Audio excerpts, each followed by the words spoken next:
Well, very good afternoon, ladies and gentlemen. It is the Situation Room, and this is MBS, the Political Command Center discussion.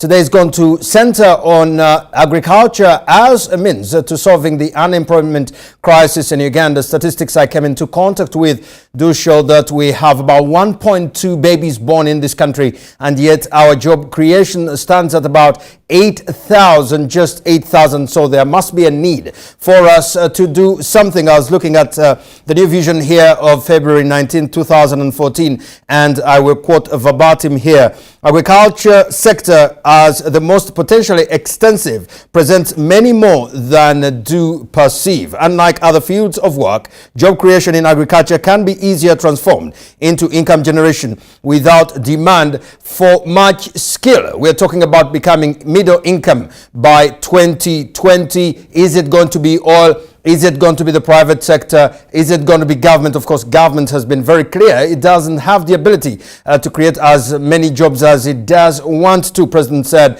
that government only has about 400,000, plus minus jobs available. Another very interesting article here. Farming could be key to solving youth unemployment. Now that one was written by The Guardian in UK. It does say that agriculture employs most of Africa's young people and is likely to continue to do so in the future. But if agriculture is to meet the aspirations of millions who want rewarding work, the continent's agriculture sector will have to change markedly. You remember there was campaign promises here of modernizing agriculture. One wonders what really happened to those. But my colleague Mildred Tuhaise is very much in charge of this one. They are in the western town of Kabale, and from what I make it here, they are at the Uganda College of Commerce in Kabale, and I would like to hand over to Mildred Tuhaise to take charge of this one. Mildred.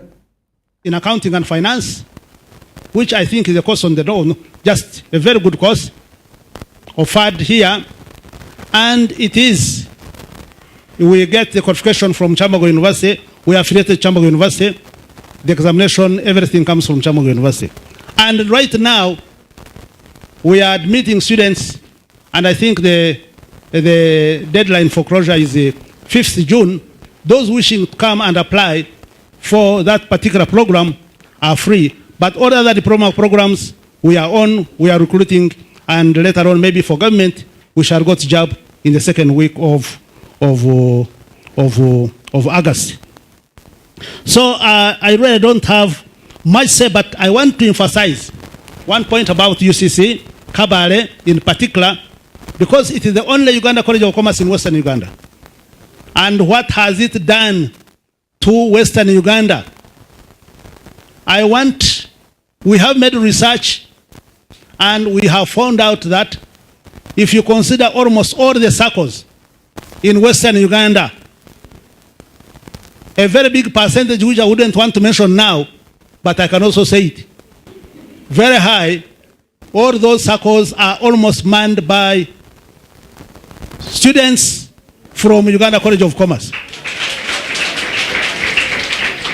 I would like to take this opportunity to, there is one member of the governing council, Mr. Baho, is he around? Not yet. So all these circles are manned, most of them, to the level of about 70% by the UCC students. Look at the institutions, education, secondary schools and colleges, bursars, accounts assistants. All those are from Uganda College of Commerce. Look at the hotels in Western Uganda, even those in Kampala, UCC Kabale. Go to Bene Banks in Uganda. You will not fail to get a student of UCC Kabale in any bank. And therefore, it means we are doing a good work. We are doing very good work. And maybe somebody may ask, how do we relate with agriculture? With our courses. I have not spoken about agriculture, but how do we relate with agriculture? In a circle, we give agricultural loans. Our students are the ones who, and the authority of the banks and the circles, they are the ones who authorize eventually loans to people for agriculture. Similarly with banks. When you go to schools, you may say, how do they relate? The bursar keeps the money, and he keeps the money. And where does he collect the money from? From farmers who have students in the school. That's agriculture. So we are properly placed as far as the topic for today, which we are going to discuss, is concerned. I wouldn't want to take a long time here, but I wish to inform you that the role of colleges, tertiary level, in Uganda are so important. When you go to international level, when you go to other countries, you find that for every graduate, you need 10 technicians. 10 technicians, what do I mean? People who are technical in certain areas. That is, people who are technical in agriculture, people who are technical in carpentry, plumbing, and so on, but also people who are in business and where we are. So, and for any country to move, and for any movement, any development in any country, even if you take an example of China, these other countries, it is the diploma and the certificate people who move a country. Because if they are 10 on one, and then what do you see? One time I was trying to analyze, I'm not despising engineers sometimes, but you find a fresh graduate from a certain university, Bachelor of Science Engineering, and you get a student from somewhere in a college with a diploma in mechanical. They are traveling in the same car, and the car gets punctured. Sometimes it has happened that the engineer cannot remove the tire, but the technical man can remove the tire and they are able to move. So in that case, who is moving the world? So the moving of the world is by those cadre of diploma and certificates. And that is why our ratio is supposed to be 10 to 1. In China, that's what happens. In Germany, that's what happens. In India, that's what happens. But Uganda currently, we are in the reverse. And that is why this topic of unemployment is there. You have too many people with degrees, too many with many qualifications, and there are very few jobs.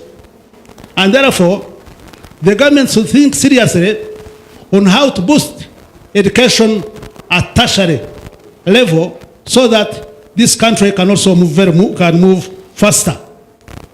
Now, I wanted to go to the second part, if I'm allowed. And this is about this symposium. And the theme is agriculture as an employment opportunity and access to market. Is that statement correct or right? I think it's very correct, because that's how it has come. So this one, I've put some few words here, and I'm going to read them verbatim, and where possible I would make some explanation. The Executive Director, Uganda Youth Network, the Chairman, LC5, Kabale, Chief Administrative Officer, Kabale, local government officials, representatives of NARO, and Operation Wealth Creation, the Policy and Advocacy Officer, Uganda Youth Network, members of the Kigezi Youth Development Initiative, members of NBS TV, students and staff of UCC Kabale, invited guests, ladies and gentlemen. On behalf of the Governing Council, staff and students of UCC Kabale, and on my own behalf, I'm honored to welcome you all at this symposium, which is timely and essentially focuses on the youth participation in agriculture. I'm aware of the fact that agriculture constitutes 25.8% of the country's GDP and employs 72% of the total labor force, majority are women. Youth, however, despite the importance of agriculture in the economy, the youth tend to shun it. And that is where our point is. In my view, the youth challenges range from attitude towards agriculture, traditional constraints, natural, economic, and political factors. I wish to appreciate government effort towards enhancing agriculture with numerous policy interventions and designing government programs and policies. I'm also aware of the unemployment situation in Uganda. According to the recent statistics from the Department of Labor, universities and tertiary institutions produce 400,000 graduates, that's 0.4 million, every year. But out of these, only 80,000 get jobs, which represents only 20%. Thus, the youth unemployment level making it very high. I'm undoubtedly confident that if the agriculture sector is well handled, it would absorb most of the unemployed youth instead of these youth roaming in streets in towns and cities. Members, with the East African community and globalization, we are proud of the markets in neighboring countries, Kenya, Tanzania, Rwanda, Burundi, Congo, and other Southern Sudan, Somalia, and even beyond. This symposium has come at the right time when Uganda is experiencing increase in youth unemployment. I'm confident that issues we are going to discuss this evening, tonight, will help both the government of Uganda, but particularly the youth, see how they can be involved in agriculture production and marketing of agricultural products in order to earn a living. So we have some challenges. I'll just be brief on challenges. One of them, we have land issues. Some people in Uganda have too much land. And that land sometimes is underutilized. And we also have very many Ugandans, especially youth, who may be interested in agriculture but lack land. It is a challenge. Then two, we have parents. Our parents, culturally, our parents take very long sometimes to give land to our children. We take long to give land to children. Sometimes they say first marry and get land. Once you are not married, because your father has to give you where to put the house, you get land. So you wait until that time. Sometimes if you are not lucky there, you wait until your father dies. And then you are able to fight on the land in order to get that portion. And therefore, maybe the government should come in a way, see how that one can be handled. And then when you come to the case of women, especially with the share, from the shares of their parents, it's a problem. You find in some societies, the women are not considered at all. And therefore, even if that daughter of yours is interested in agriculture, she cannot participate. Then there is fragmentation of land. It's also a problem. And therefore, you cannot do commercial farming. So if it is fragmented in many pieces, you just are not produce maybe one sack of sorghum in order to survive. Another challenge we have is the dependence on nature. You wait for the rain. I know sometimes on the 15th of August, which is 2 months from now, we shall be praying for rain to come. And sometimes we go to the church, the other day, we go to the church and pray, and on the 16th, no rain comes. And remember, so depending on nature, we need to move forward in terms maybe to do something. The government has to do something, or we have to do something. Then there is another problem, attitude of youth towards agriculture. The youth most of you who are here, prefer white-collar jobs. White-collar jobs. I mean, the collar is this one here, white, and then it must remain white like mine here now. And those are the jobs you only want. That's a problem. Agriculture, and there is a mentality of the younger generation that agriculture is meant for the poor, retired, women, and those people who are less educated. But I want to assure you that there is more money in an agriculture than some of you think. So there is also another problem. The youth, in most cases, think there is no money in agriculture, and therefore, because for them, in most, one of the tendencies is that they want to get rich very, very fast. So they are not patient. He wants, if he planted nuts today, he would harvest tomorrow. But the nuts have to take some time. Coffee, you have planted, has to take some time. So there is a problem of the attitude towards that one. They think there is no money there. Then another challenge we have, which I think we have our education system.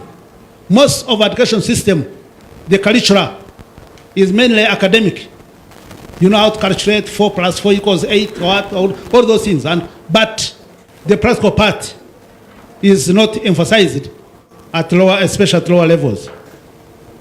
And there is also, students also tend to shun away from manual work. Most of the youth tend to shun manual work. They believe manual work is for another group. They are not supposed to work, they are supposed to sit and wait for food on the dining table. So it's a problem.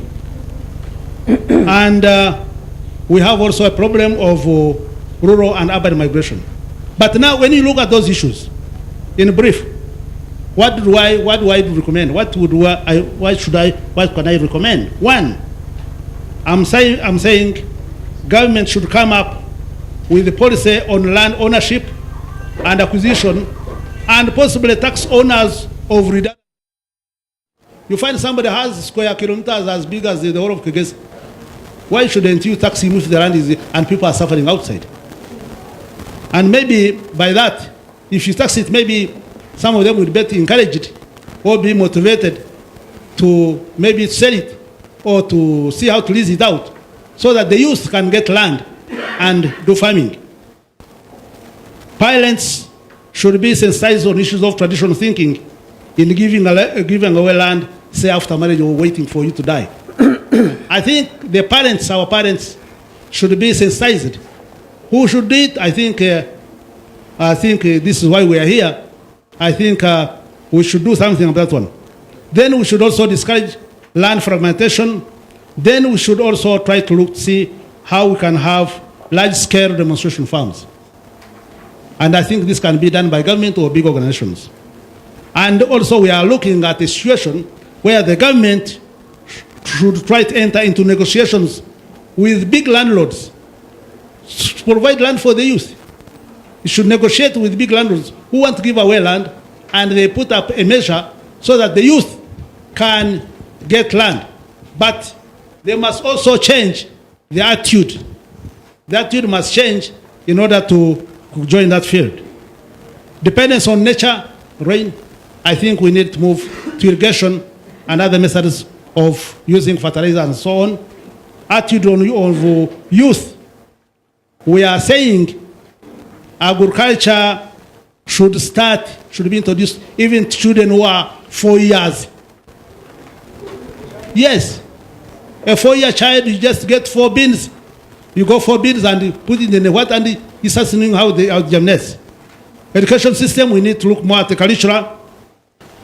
Rural urbanization, we need to reverse that trend. In conclusion,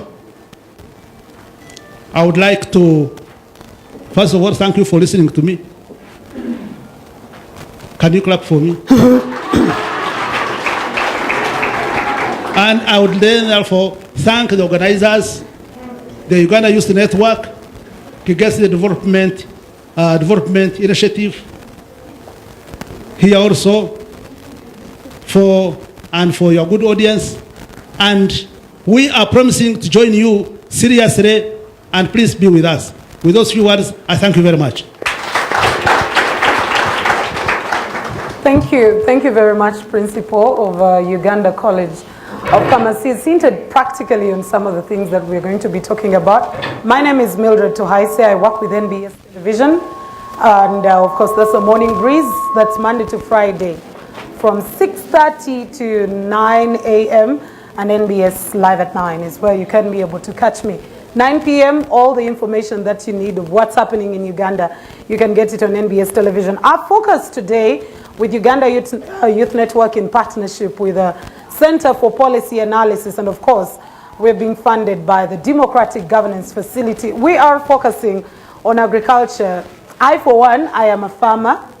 So many people don't believe that. And one thing I love about agriculture is that it is everything. You're seated on agriculture, you're dressed in agriculture, you did have agriculture for your breakfast and lunch. Anyone who is doubting that? Of course, no one could get to doubt it. You're breathing agriculture right now because we do get our oxygen from the crops.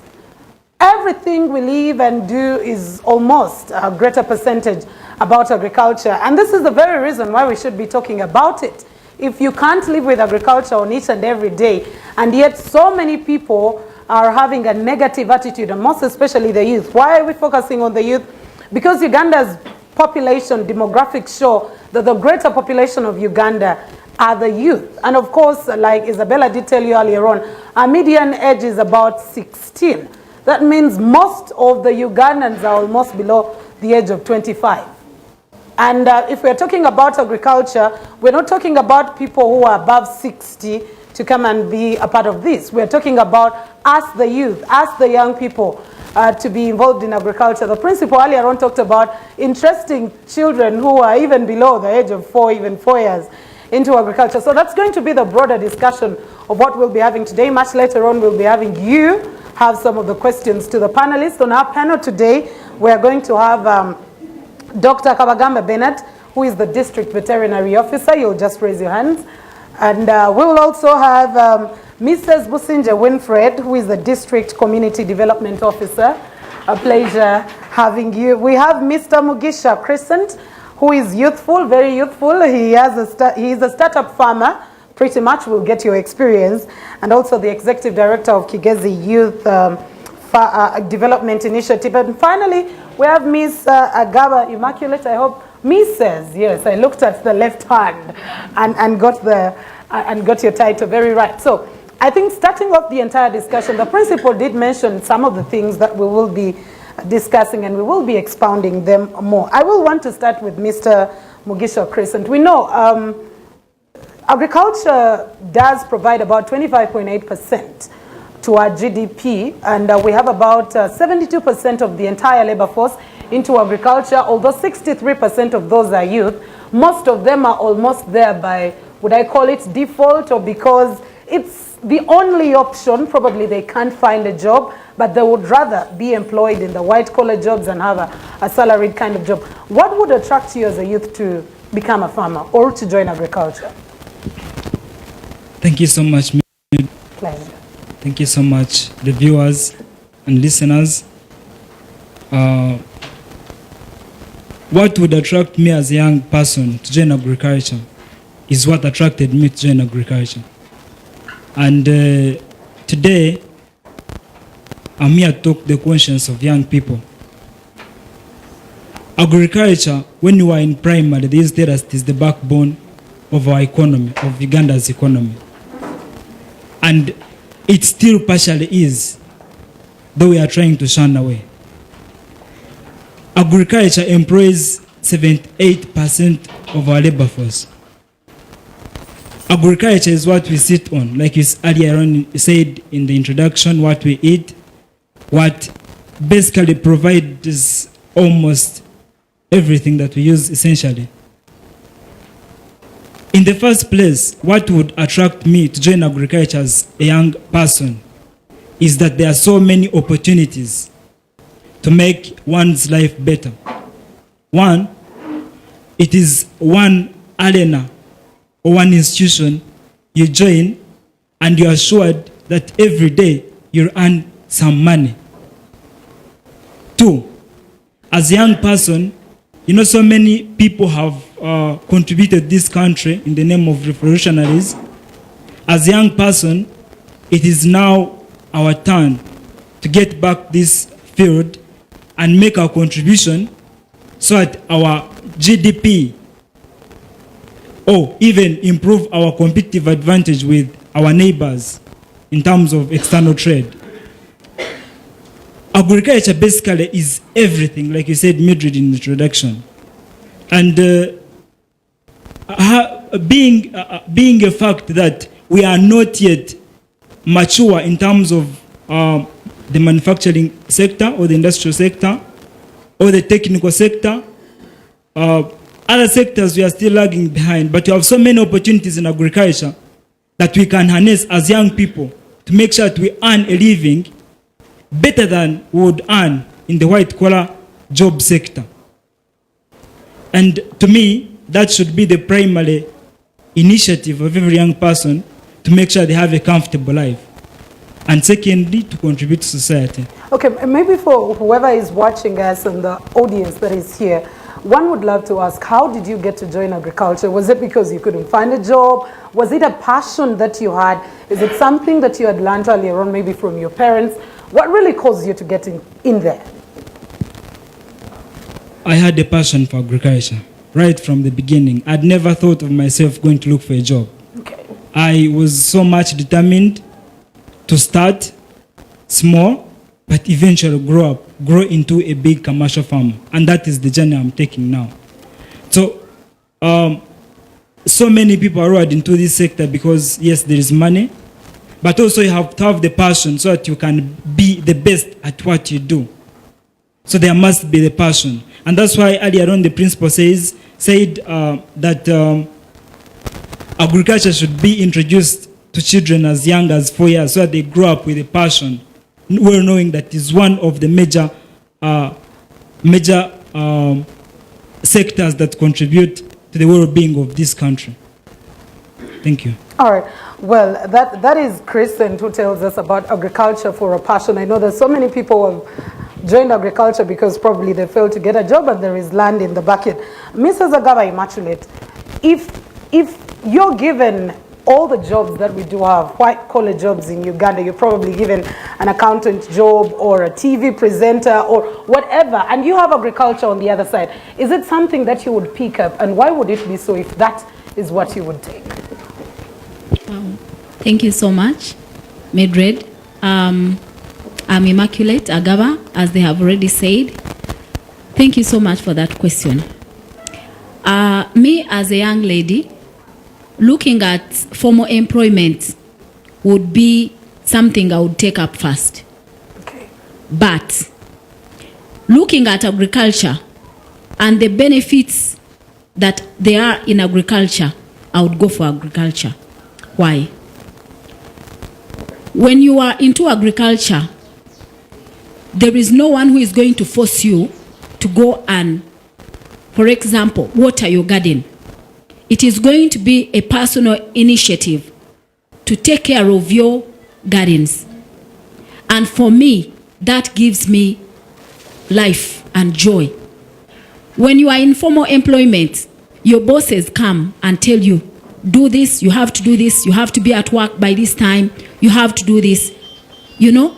And so you don't have your own life to live. But when I'm into agriculture, I am doing it with a passion, but also knowing that I have self-drive to doing agriculture. Thank you so much, Mildred. All right, I'll go to Mr. Kawagambe here. You're the district veterinary officer. I know parts of agriculture, we have crop production, but we have a little more people now venturing into animal husbandry. We have those who are rearing chicken and all that. With the experience that you have had, which is the greater way or path that the youth are taking in the agriculture?